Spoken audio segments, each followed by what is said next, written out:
Asatoma sadgamaya tamasoma jyotirgamaya mrityorma amrutangamaya.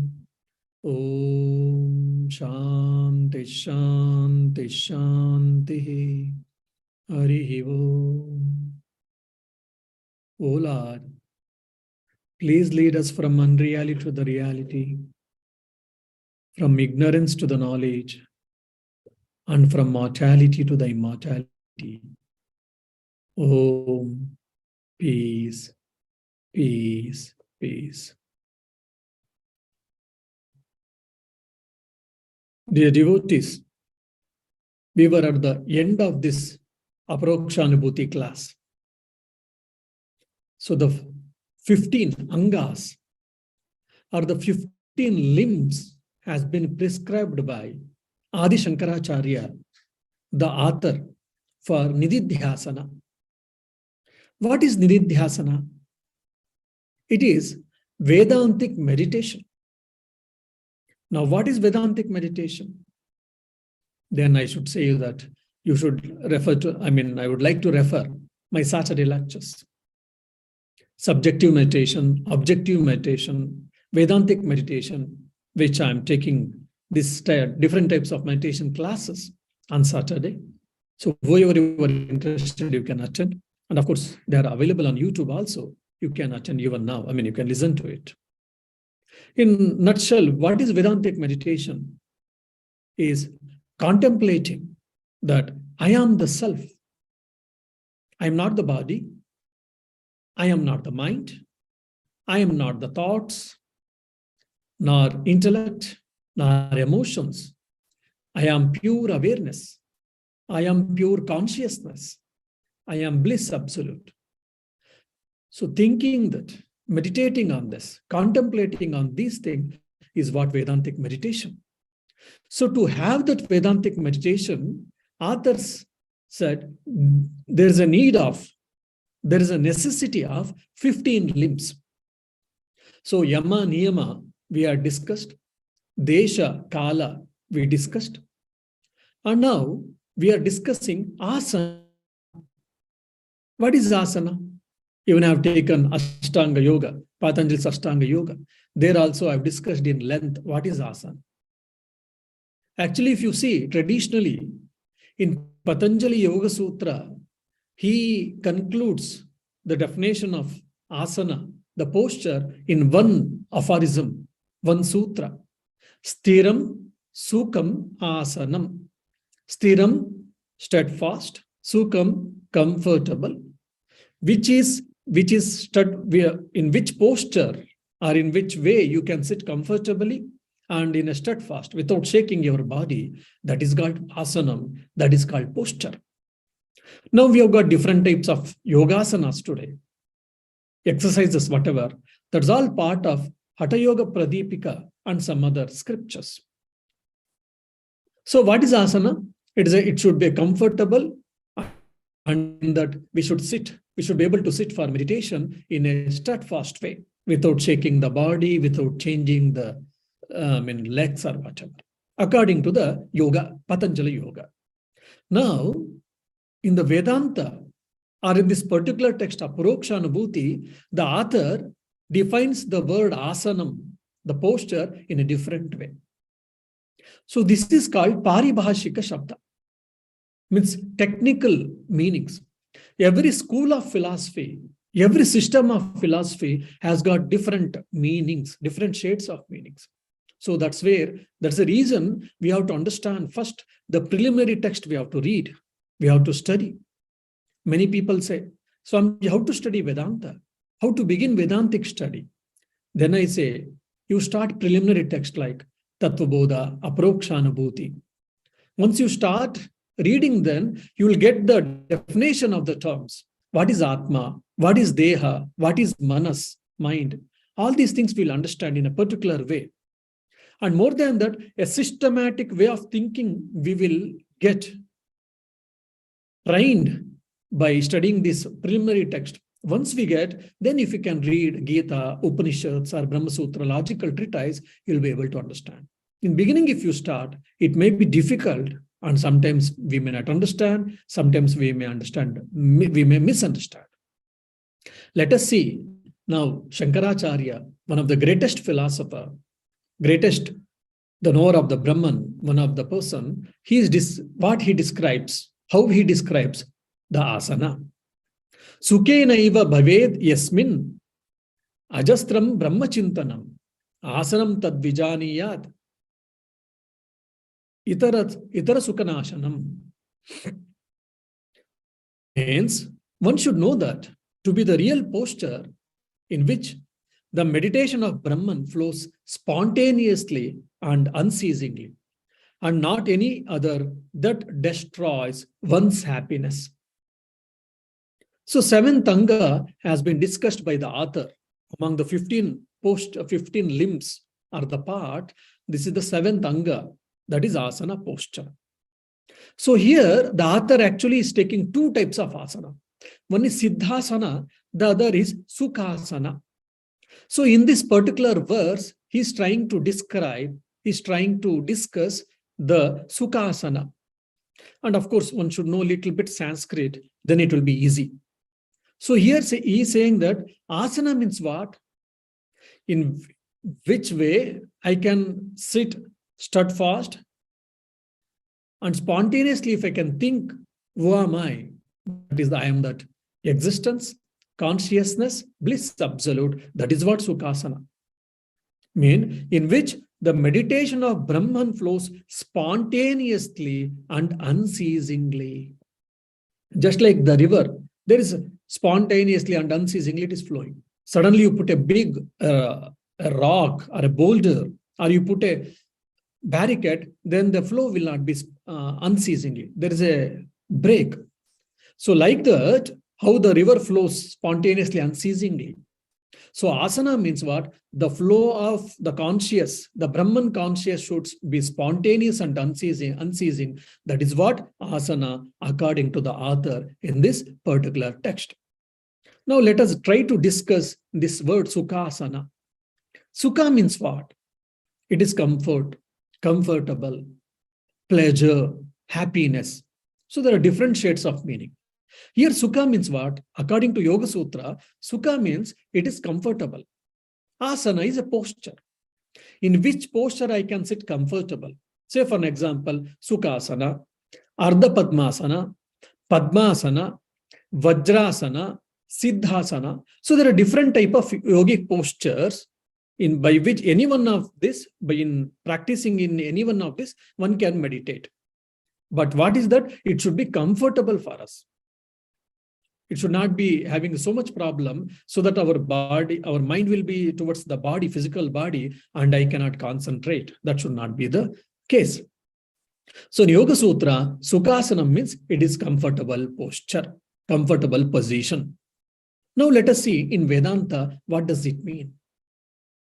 In Vedanta, Sukha means it is bliss. It is happiness. So which is blissful? What is blissful? The Brahman is the blissful. The Brahman is Ananda. So Sukha means here Ananda. Sukha means Brahman. Fine. Asana means what? Asana means posture. That is the one thing.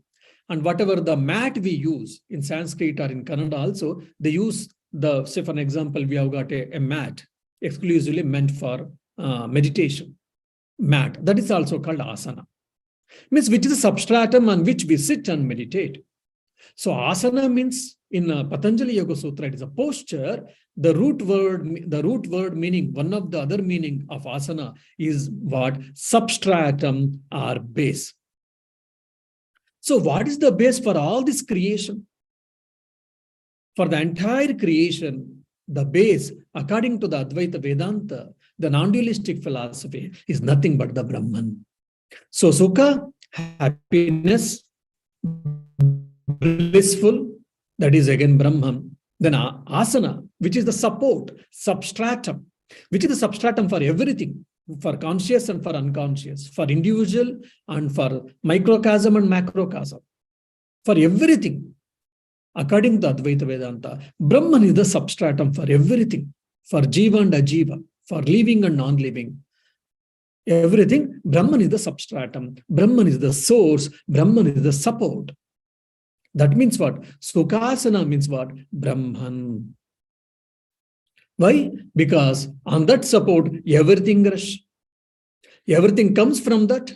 Everything is residing on that, and everything gets dissolved in that. Everything gets merged in that. That is what the Brahman according to the Advaita Vedanta. So Sukhasana means, according to the author, it is Brahman. So Ananda Swarupa, Adhara Rupa Brahman. Sukha means Ananda Rupa, Asana means Adhara Rupa. The Brahman in the form of happiness, the Brahman in the form of substratum. Mai sarvam pratishtitam Veda. So if you remember Upanishadic statements, we can, this should come to in our mind. So it is the source of happiness, it is substratum, it is a support for us. That is why Sukhasana means what? I should think that. I should meditate, because it is a part of Nididhyasana. Vedantic contemplation means the Brahman is the source of our happiness. Brahman is the support for all of us. But what we think, oh, children may think that ice cream is the source of happiness. Chocolate is the source of happiness. Toys are the source of happiness. Someone say, no, achievements. Someone say money. Someone say opposite sex is the source of happiness. The Vedanta says, no, all of them are transitory in nature. The Vedanta, the Brahman is the source of happiness. Then what is substratum for me? My house, or the land, or the earth, or the planet, earth planet, or solar system, or galaxy, so on and so forth. The Advaita Vedanta says, look, all of them exist in the Brahman. So the Brahman is the substratum. Brahman is the support, fundamental support for every existence. That is a reason. So we have to meditate, feeling that the source of happiness is Brahman. The substratum for everything is Brahman. So let me meditate on it. Let me know it. Let me realize that I am that Brahman. Ahamasmi Brahma. Aham Brahmasmi. So Sukhasana means it is nothing but the Brahman, which is the nature of blissful and which is the support or substratum for the whole world. And in the shloka, in the verse, he has used the word, particular word, itarat. Itarat means other, means according to the others, according to the yogis, according to the Patanjali Yoga school, that is called comfortable position. But in Vedanta, it is nothing but the meditation on Brahman, which is source of happiness and source of substratum, support. And now Sukhasana is over in the 112th verse. In the 113th verse, he takes the one more definition or the description of Siddhasana. So asana is one limb. In among asana, he is discussing two things. One is Sukhasana, the other Siddhasana. Sukhasana we saw, now we shall see Siddhasana. Siddham yat sarva bhutadi vishwadishtanam amvyayam yasmin siddha samatishtaha tadvai siddhasanam viduhu. So it is not my statement, Appa. It is the statement of the great people, wise people, according to the author. What the wise people are saying, let us see. That which is well known as the origin of all beings, animal, bird, beast, everything, plants including, and the support of the whole universe, which is immutable and in which the enlightened one completely merged, that alone is known as Siddhasana. Means the Brahman is the substratum, and the real knower, he enjoys in that Brahman, in the feeling or in experiencing the Brahman, in the Brahman consciousness, he rejoices, he feels happy, he feels blissful. That is what Siddhasana. Now, what does it mean? Why the author is trying to tell like this? Why is trying to define the Siddhasana in this particular fashion? Let us see. Now, what is Siddhasana? Asana means what? We know that already. It is a posture. It is a support. Now, what is Siddha? This word Siddha comes from the root, Sanskrit root word called Siddh. Siddh means what? To accomplish. Siddha means anything that is accomplished. Now, for an example, I want to accomplish mastery over the mind. All of us, we are trying to accomplish or to achieve control over the mind. Unfortunately, most of us, we are not. Now, the Siddha Purushas, the successful people have accomplished that. What they have accomplished? Having a mastery over their mind. Now, Sri Ramakrishna, when he allowed his mind, it used to go outside, otherwise no. Similarly, I think it comes in Turiyanji's life. Swami Turiyananji or Swami Tigunatitananji, one of the apostles of Sri Ramakrishna. An operation has to be done. The doctor explained all the steps we were going to take, and we are going to give anesthesia, local anesthesia. Afterwards, you will get operated, and afterwards, you will have a pain for a few days. You have to bear with medicines, and of course, we give you, but still you have to bear the pain, and we have to redress the wound, operation place, and slowly it gets healed, etc. They explained. After hearing this, the Swamiji said, look, I am not going to take anesthesia. I don't want to take anesthesia. You are free to operate. The doctor said, no, Swami, probably you are not aware how much it is painful. We will have a deep cut. You will have a deep cut. No, we cannot do it. There will be bleeding, there will be pain. We cannot do that. Then he said, if you don't accept, I will also not accept to be operated. Then the doctors persuaded him, no, you have to take anesthesia. For your good only, we are telling. Then the Maharaj Swamiji told, look, you should tell me before starting operation. I will control my mind, or I will withdraw my mind. Then you operate. I have no problem. Once operation is done, you tell me. So how much ever the doctors told him or persuaded him, he never agreed. Then the doctors have to agree. Because he said, it is my life. I am taking this decision. Who are you to say no? So it is my consent. I have given my consent. Please do it. If anything happens, I am the responsible person. Of course, in that days, the medical rules and laws are not stringent, not such a stringent as are now. Then the doctors, out of reverence to the Swami, they agreed. Then he was taken to operation theatre. Then everything was fixed, and even the doctor was shaky. The Swami is telling, he doesn't know what is this, but when I start, what will happen? Because he has told not to give anesthesia. Anyhow, he was also worried so much. Then he told Swamiji, we are starting the operation. Then he said, yes. After a minute, he said, now you can operate. For the astonishment, he took for probably an hour or 2 or 3. The whole operation went on, and without anesthesia. And Swamiji was just lying down as if nothing has happened. The whole operation done. And the doctors and nurses were dumbfounded. How is it possible? It is a miracle. Such a big operation we did without anesthesia. And he never even shouted. He never screamed. He never cried. Nothing, even there is no pain in his even face. There is no feelings at all. It was a miracle for all of them. They were astonished. After the operation, they all did pranam for Swamiji. Swamiji was something great. Then after a day or 2, the doctor came.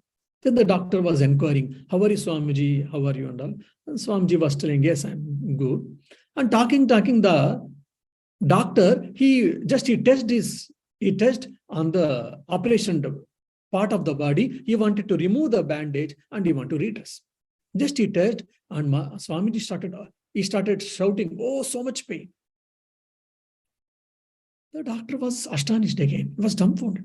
Swamiji, 2 days before we did operation, you kept quiet. You never screamed, you never shouted, you never cried. Now just I have tested even, I have not removed the bandage. And now itself you are telling that you are shouting with a pain. What is this? When I operated, you kept quiet. And now just I am trying to remove the bandage and you were shouting that you have got a pain. How is it? I'm not able to understand. What is this? What is the reason? Then the Swami said, look, that day you told me that you are going to operate. I withdrew my mind from that particular sense organ or from that part of the body. So I was not aware what are you doing. Now you did tell me that you are going to touch, you are going to dress. If you are told I would have withdrawn my mind, then you could have continued. Because my mind was there, so I felt the pain. Then the doctor, it was shocking. So all these things are possible. We have read, we have heard. So he's witnessing this. Then he said, okay, Maharaj, or okay, Swamiji, I am going to rest now. Then in a minute, he said, now you can do it. He had withdrawn. Then again, he removed the bandage and used the tincture or whatever, the Dettol, and he cleaned. And again, he redressed, and Swamiji was just lying down.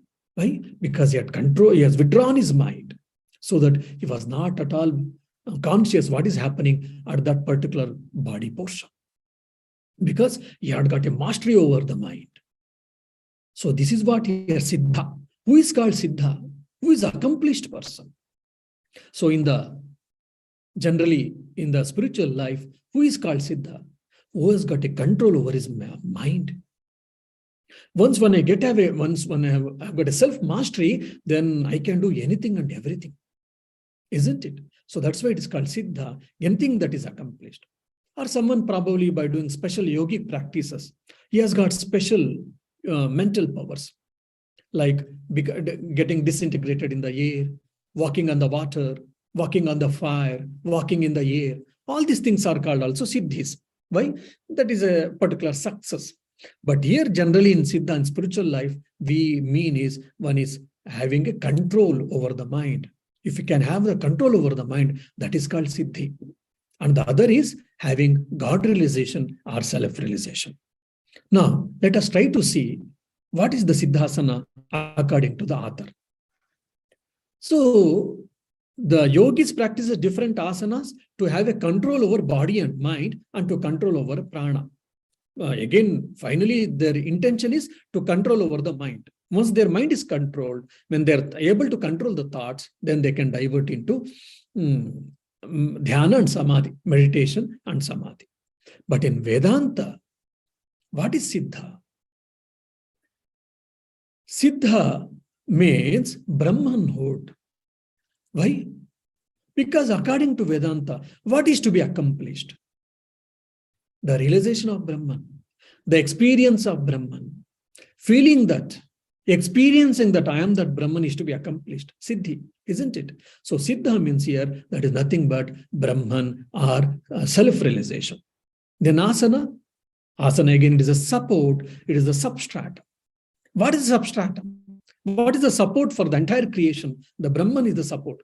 It is the magnificent cause, and it is the material cause, and it is the efficient cause also. According to the Advaita Vedanta non-dualistic philosophy, in Tattva Bodha we have discussed all these things.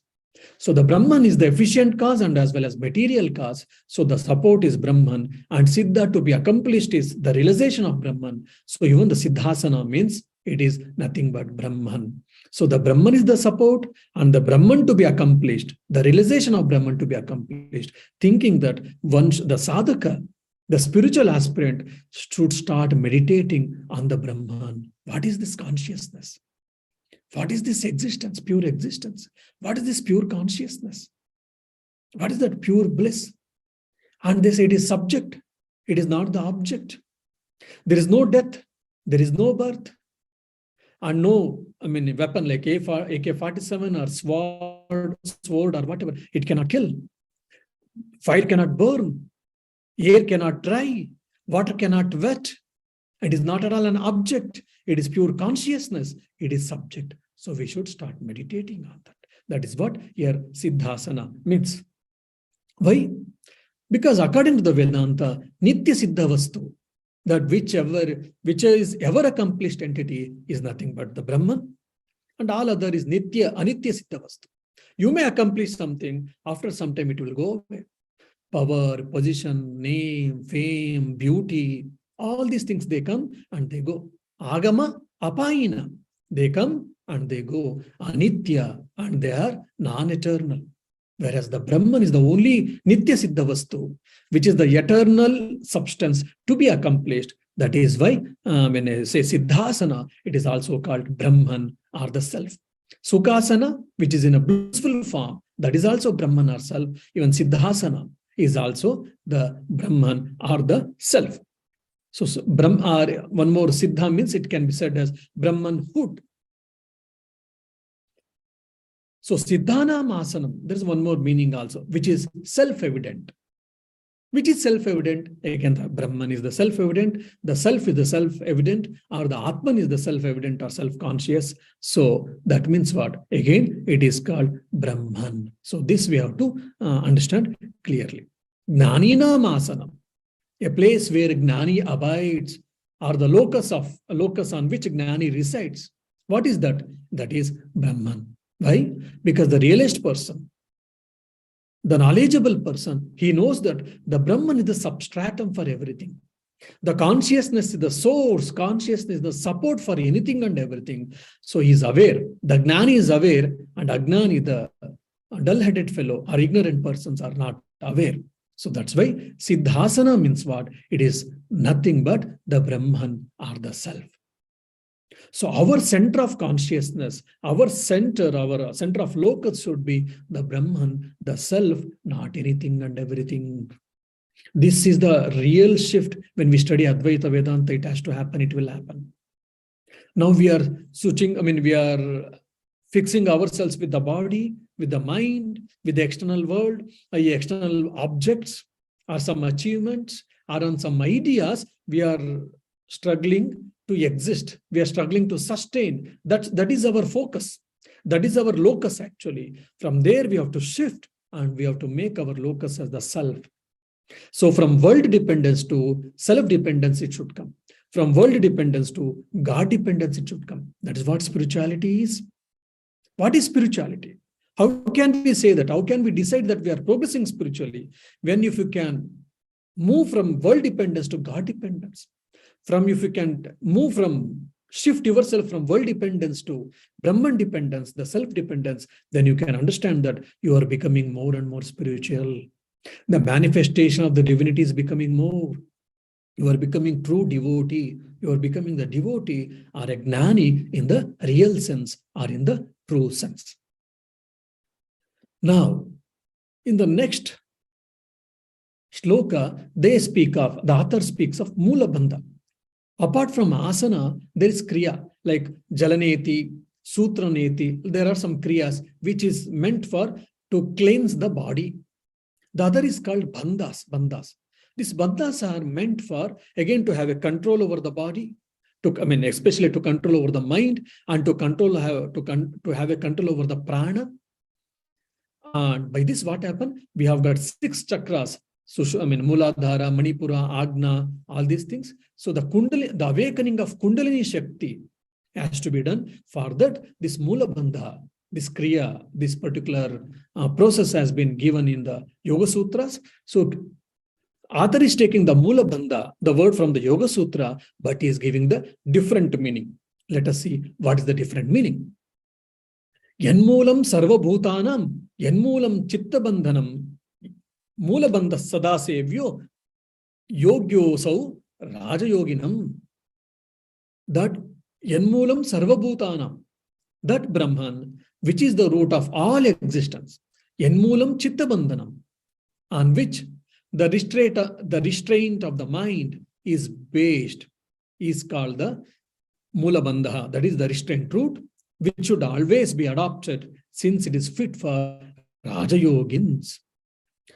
So, 7th anga, 7th part or limb is asana, visa. Now, the 8th limb or the 8th part among the 15 parts is what? The 8th part is Mula Bandha. So, it is a specific discipline basically in the Patanjali Yoga Sutra. So, according to the Vedanta, what is Mula Bandha, Swamiji? If you ask anyone, then I will say in one word answer is again the Brahman, the Atman, or the self, or the consciousness. How? Why the yogis, they practice Mula Bandha? It is to stabilize and calm the mind, to regulate the breathing, to have a control over breathing, to control over the mind, and to awaken the Kundalini Shakti, which is in a serpent form, which is in a sleeping form. So it has to be awakened, it has to be risen, and it should go and touch, or it should go and enter into the sahasrara, the tip portion of the head. That is what Kundalini Yoga says that. For that, Mula Bandha is one prakriya. It is a one process.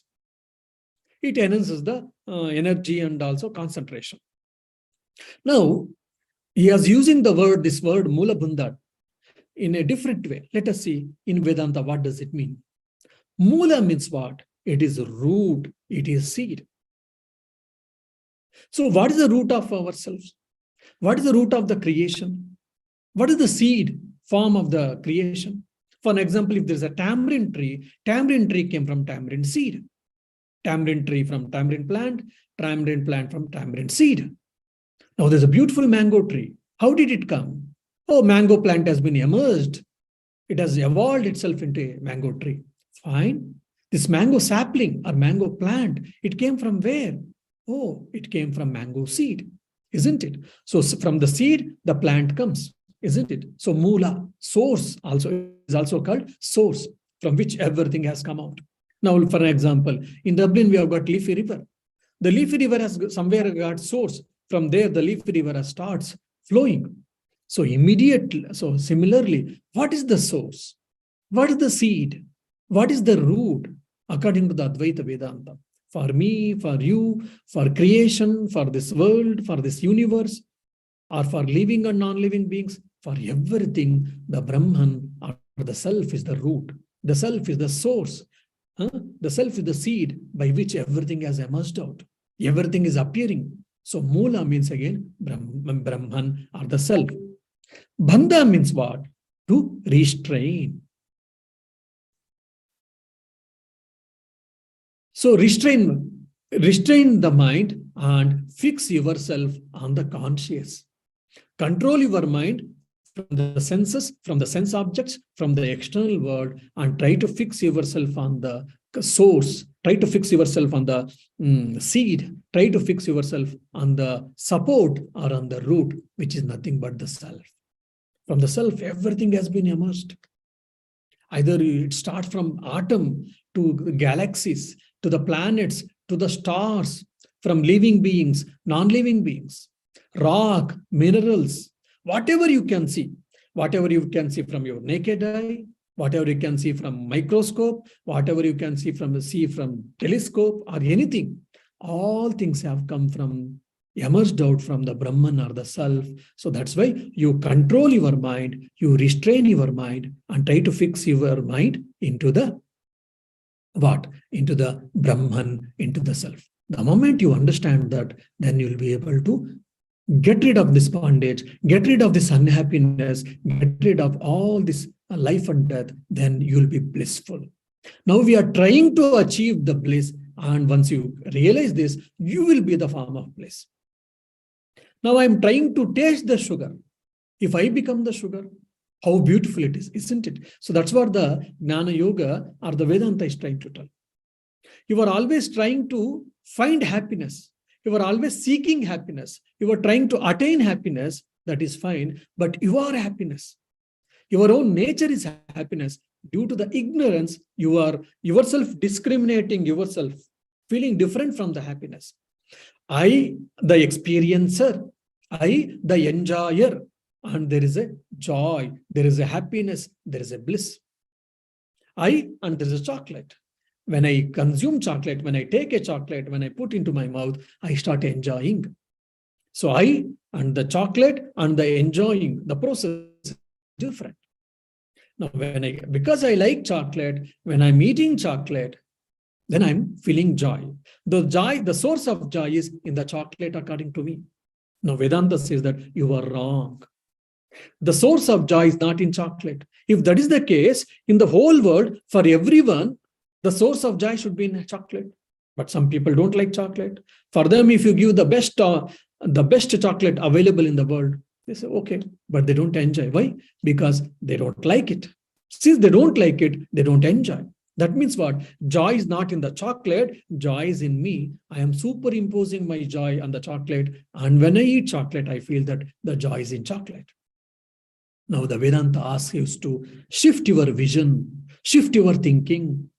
It tries to rectify, it tries to correct your thinking. Oh, my dear, the joy is not in your chocolate, the joy is in you and yourself the joy. You need not to go to Disneyland to be happy. You did not go to Switzerland to be happy. You are self, you are the root of happiness, you are the source of happiness, and you are the happiness. That means what? I don't need anything else to be happy. What a beautiful state, which is with full of freedom, which is with a full free state. Now I may get millions of euros and I'm joyful from that, but again, my joy is depending on the millions of euros. For example, I think in 2-3 days, there's a video which has become very viral in the Meta, where Facebook, WhatsApp, everything has been merged. We know that Meta, there are millions of dollars has been lost, and again, hundreds of employees have been fired out. Now, Mark Zuckerberg, who is one of the top 10 businessman and richest man in the world, and now he's not happy. Why? Because a lot of his shares has lost the value, and because of loss due to some reasons, he has got heavy loss. As a result, he's fighting the people and is not happy. So because if his happiness is depending on the money, then he's not happy. Does it mean that should not we try for earning money? No, you try for earning money, because money we need it to lead a life and all. But if you depend solely on the money, then your happiness, your peace will become pieces. We need money to take care of our life. We need money to purchase clothing. We need money to eat food. We need money to purchase a house and to stay. So it is an instrument for our necessity. That is, Vedanta doesn't deny that. But more importance if you give to money, then you are in problem. So when Vedanta denies the world, that doesn't mean that we should not do anything. That's a wrong misconception. It is a misconception. Vedanta doesn't say that. But don't think that the world alone is true. The money is true. The external paraphernalia are true. They give a certain amount of happiness, no doubt, but they are non-eternal. They are temporary. They are transitory. That's why. So then what is the permanent thing? The permanent thing is either the devotee will say that it is a God, and the knowledgeable person, the Gnani, will say that that is I am that, or the self. So Mula Bandha means here it is Brahman. Mula means it is root, it is a source, it is a seed. Bandha means constraining or restrainment or controlling. So you control the mind and try to fix your mind on the Mula. That is what? The source. What is that source? That is the self. That is the Brahman. It is the consciousness, bliss, existence absolute. So Mula Bandha means it is Brahman. Why? Because it's the root of everything. It is the source of everything. It is the source for everything. So discipline your mind, control your mind, regulate your mind, and fix your mind on God, or fix your mind on the self, according to the author. So by that, what happens? You'll be able to understand who are you. By that, what happens? One fool will reduce in this humanity. We are all thinking that we are all great intellect peoples, no doubt, but from spiritual point of view, we are all dull-headed fellows. We are all ignorant fellows. Why? Because we are unaware of our own nature. I know thermodynamics. I know the science. I know mathematics. I know social science. I know geopolitics. I know one of the best professor in the economics, no doubt. But still you are ignorant person. Why? Because you don't know who are you. The moment I know who am I, he is the real person. He is the real knowledgeable person. Why? By that, what happens? One will be liberated. Now, next limb among the 15 limbs has been discussed in the 115th verse.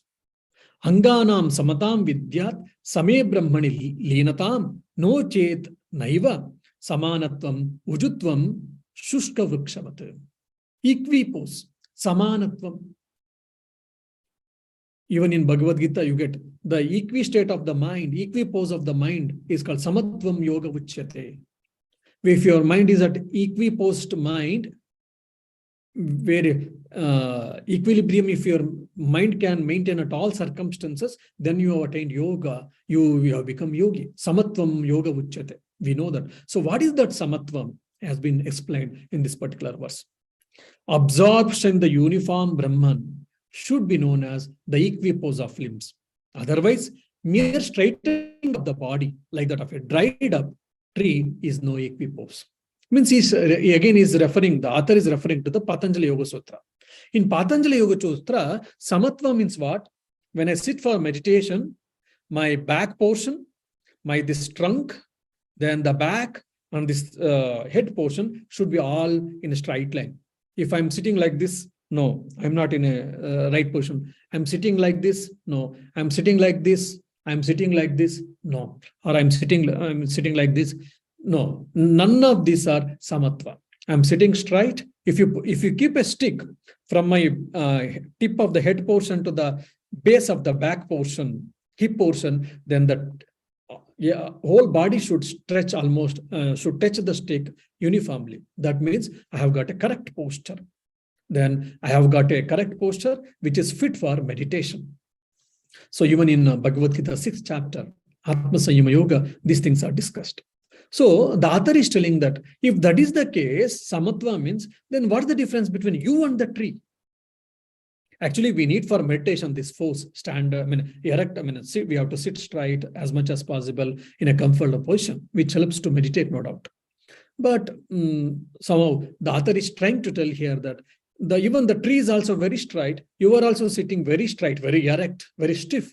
What is the difference between you and a piece of log or a piece of wood or a tree? There is no difference. So that cannot be the real definition for samatva. The real definition for samatva is one who is established himself in the self, one who is established in the consciousness. That is what samatva according to the author. At any given point of time, one who has established himself in the self, if he can establish himself in the self, that is called samatva. Now, what is the Gita? Bhagavad Gita tells samatva. Bhagavad Gita says, when happiness comes, unhappiness comes. Any of these opposite times, if my mind is calm, if mind is not agitated, then that is called samatva. It is not that I am not aware of it. It is not that I am insensitive. No, I am sensitive. I am aware of all these things, but I am not getting agitated. I am not getting moved. When unhappiness comes, I'm feeling morose, I'm feeling dull, my spirit goes down, I'm not happy, I don't have any mood to do good things. That's the one thing. And the second is when I'm happy, I feel so much energetic. I do work and I can do anything and everything. I will get up and I do jogging, exercise, I follow routine, I do a lot of work, etc., etc. Why? Because my mind is happy, it is in a positive state. This is what we see generally in all our lifestyle. In beginning days, that's how it will be there. But the spiritual life, the Gita is that whether you are happy or unhappy, your sadhana, your spiritual practice, your work, all of your day-to-day things should not get disturbed by this. Rather, you should maintain the same thing. We can see in the life of Sri Ramakrishna. We can see in the life of Swami Vivekananda. We can see in the life of Jesus Christ. When Jesus was getting crucified, he was not morose. He was not crying. He was not feeling bad. Rather, he was so compassionate that, he prayed, oh God, oh Father in the heaven, they are not knowing what they are doing, the mistake. Please excuse them. See, equipoise of the mind, samatva. He never cursed the people. He was never angry. He never shouted, or he was never sad because he's in the state of helplessness. He was not morose also. He was calm, quiet, just like 2 days or 3 days before when there was a Last Supper with their disciples, how his mind was calm and quiet and serene. The same state of the mind, even it was there for Jesus Christ during the crucifixion time. That is what called samatva according to the Bhagavad Gita. Now, in this verse, Adi Shankaracharya, the author is telling samatva means what? Our mind should be established in the self at all times, at all given times. There can be changes in the external circumstances. There can be change in the external things, but there should not be change internally. Things may go and things may come, but I should be aware that I am that self. I am that self. I am that self. Today, my mind may be happy. Tomorrow, my mind may be unhappy, but I am not bothered. I am not perturbed by that. Why? Because I am the self. I am not moved by that. I am not shaken by that. I am not agitated by any of these external things. So that particular state of mind, equipoise state, is called samatva according to the author. And that is possible when we realize who are we or who am I.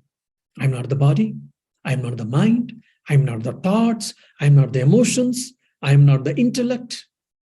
I am the self, Satchitananda, existence, consciousness, bliss, absolute. The moment we understand, the moment we experience, then our mind becomes calm. How to understand this, Swamiji? How do you say this? You can, when you hear lectures, when you hear such type of Vedantic lectures, your mind relatively becomes calm. Your mind may be perplexed by so many problems, so many adverse circumstances. The moment you hear such type of lectures, the moment you read such type of writings, your mind relatively becomes calm. That itself can be the test for us. That itself can be the guiding force for all of us to understand that. By just reading few thoughts, if my mind become calm relatively, I'm getting so much strength to face my life, then imagine if I understand that I am the source of all that. What a beautiful joy that is. What a beautiful state that is. What a magnanimous state that is. That's why all the rishis, they were all happiest people. In one of the, I think in Taittiriya Upanishad, it comes, the rishi, his mind goes to the very above level and he experiences that I am that Brahman. And he says that, ho, ha, hu, ha, ahamannam, ahamannam, ahamannam. He's not able to explain that bliss form. Oh, it is so happy. Ha, it is so blissful. Ha, woo, ha, it is hooray, like that we say. It is so blissful, I am unable to explain, but you can experience. Such a beautiful state that is the state of Atmananda. So may the God, may the divine bless all of us so that we shall experience that Atmananda in this very life and let us be blissful, let us be peaceful. Om Shanti Shanti Shanti Hari Om Tat Sat Shri Rama Krishna Arpanamastu. Yes, devotees, you have got any question, I'll be happy to answer. I have a question that as per Vedanta, you said that the money is needed, as it's a necessity to do all the things, or in a life it is needed to buy or to eat or to stay at home. That is agreed. But the greed, like money is a substance which is something which also makes us greedy. So is there any way where because that becomes a necessity, and then it also burdens our mind, asking for more and more, like we crave for more things, as in the current society or in the current need of everything. So anything else Vedanta also tells to not be greedy, or to teach us like anything we can try out to not be so greedy about money and stay? There is a simple answer, you know. Yes. I mean, don't be greedy. Don't Yes. aspire for too much. That's all. There's a necessity. Yes, that's it. Don't aspire for it too much. Finish. But sometimes if you see, like if I buy a phone, a simple phone, like a small phone, but the functions of the phone is not allowing me to do the things currently, so I have to upgrade, I have to buy a new phone. So this things of imposing, the society is imposing us to buy or to make new things. If that we also See, to don't. buy a new phone is not a problem. You buy a new phone, never mind, advanced phone, which may be useful for all your transactions and for your work. But don't get attached there and don't keep on seeing the phone. That's it. You use the phone as an instrument for your communication, for your work, for your transaction. Use the telephone as as an instrument, but don't get attached. See, that's why the mobile phone is called cell phone. It is like a cell. We purchase it and we get bound with that. We get bound in it. So if there's a need, you purchase higher end phone, never mind. But don't get attached and don't get stuck in that. You purchased it, you are using for your work, you are using for your communication, you are using for your transactions, whatever is necessary, that's it. Afterwards, you keep the phone aside and you start meditating, you start reading, or you start working, whatever is necessary, that's it. So the attachment, what creates the problem? That's the one thing. Second thing is how I can reduce these worldly desires. Desire for higher things. That's where Abhyasa and Vairagya comes into picture. Abhyasa is what? Practice. What practice? Practicing right things. So here practicing right things, what? Practicing for higher things. Let me seek God. Let me seek the permanent entity called self. Let me have Atmananda. Let me have Bhajanananda. Bhajananda is by doing devotional singing, we feel so happy, blissful. So let me seek for higher happiness. So by seeking for higher happiness, then slowly, Vairagya. Vairagya is what? Living away, giving away. Giving away is what? Giving away the sense gratification. When I use phone, when I do internet surfacing or flirting or using social networks, yes, it gives a certain amount of joy, certain amount of happiness, no doubt. But that is very low level in nature, very menial in nature. So to give that, you have to switch over, you have to tune yourself, your mind to the higher things. That's what we don't do. Both the things we have to do. Just like, for an example, a river is flowing and it starts and it flows and it reaches the sea. And on the bank of the river, some, houses or some portion of the land which is nearby, they carry the water and they're making use of the water. Now, if you want to streamline that water, what you do? You have to store the water. Okay, now you build a bridge. By building bridge alone, that is not enough, by which you will be able to, circulate the water. You have to build the, dam or a wall, and you have to store the water. And at the same, you have to channelize the stored water wherever we need, for whatever we need, isn't it? So building a bridge is nothing but controlling the mind. Then channelizing the water for the required thing is nothing but doing some sadhana. Okay, let me do meditation for every day for 1 or 2 hours. Let me do some studies. Let me think and let me seek and let me aspire for God.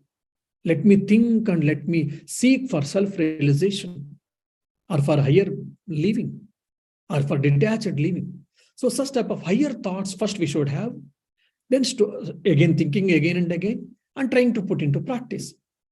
So this is what called sublimation. Maslow experiment is there in YouTube, which is available. You can see.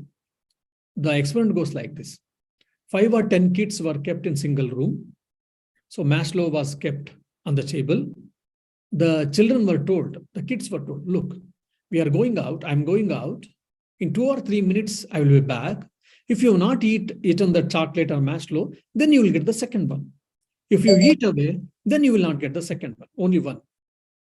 Some children, even before completing the sentence, they took away, started eating because of a desire or whatever liking towards the chocolate or Maslow. Some they heard, everything they heard, and they started taking.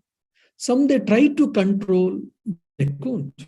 Very few of the kids, they were able to control and they got the second one. Because to get the second Maslow or to get the second chocolate, they controlled their mind by not taking the first one. This is what sublimation. So to get the higher joy, to get the higher bliss, which is more constructive, which is more intense, which is more positive, which is more blissful, let me merge this lower happiness in the higher happiness. Instead of giving away the happiness, let me merge the lower happiness in the higher happiness. This is what theory of sublimation, which is given by Upanishads. So we can think, if I meditate, if I have God realization, self-realization, I'll be more happy. Let me do it. So for the sense gratification, always just keeping busy ourselves in the sense gratification, let us reduce, let us channelize towards the self-gratification. That is what self-realization. So this is the way. Thank you, Swamiji, very much.